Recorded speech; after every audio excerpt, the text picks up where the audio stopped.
तो आज का हमारा टॉपिक है यूजीसी।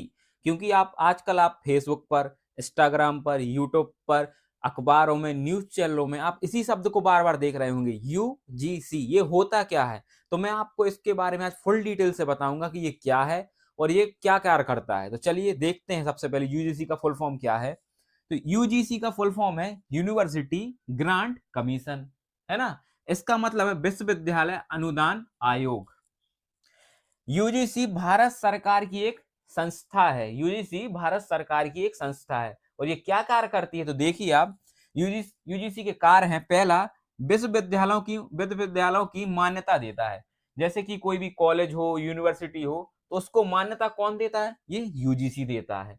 तो यूजीसी कॉलेजों को मान्यता देता है, पहला पॉइंट।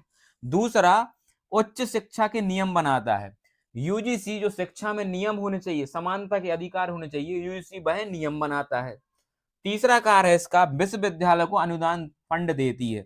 विश्वविद्यालयों को मतलब कॉलेज यूनिवर्सिटियों को ये फंड भी प्रदान कराती है।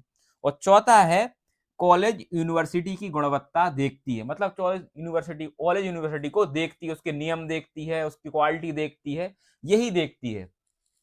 यूजीसी कार्य के अंदर कॉलेज और यूनिवर्सिटी आती हैं, ये उसके अंदर शिक्षा की नीति को देखती हैं, उसके अंदर के नियम को देखती हैं, उसके अंदर संचालन कैसा चल रहा है वो देखती हैं, उसके अंदर मान्यता भी ये यही देती हैं। अगर कोई भी कॉलेज है जिसको यूजीसी ने मान्यता नहीं दी हो, तो उस कॉलेज की डिग्री ना तो रेलवे में और ना प्राइवेट में मान्य होगी। अगर आप रेलवे और प्राइवेट में जॉब करना चाहते हैं तो आपको विश्वविद्यालय से मान्यता प्राप्त यूजीसी की डिग्री मिलनी ही चाहिए, ठीक है ना। तो मैं अब आपको यूजीसी के बारे में तीन महत्वपूर्ण पॉइंट बताऊंगा जो अब पेपरों में आपके सामने आएंगे और या पेपरों में इनके क्वेश्चन बन सकते हैं। हर किसी कंपटीशन एग्जाम में कहीं पर भी ये तीन क्वेश्चन आ सकते हैं। सबसे पहले देखिए, यूजीसी की स्थापना कब हुई? यूजीसी की स्थापना हुई 1956 में।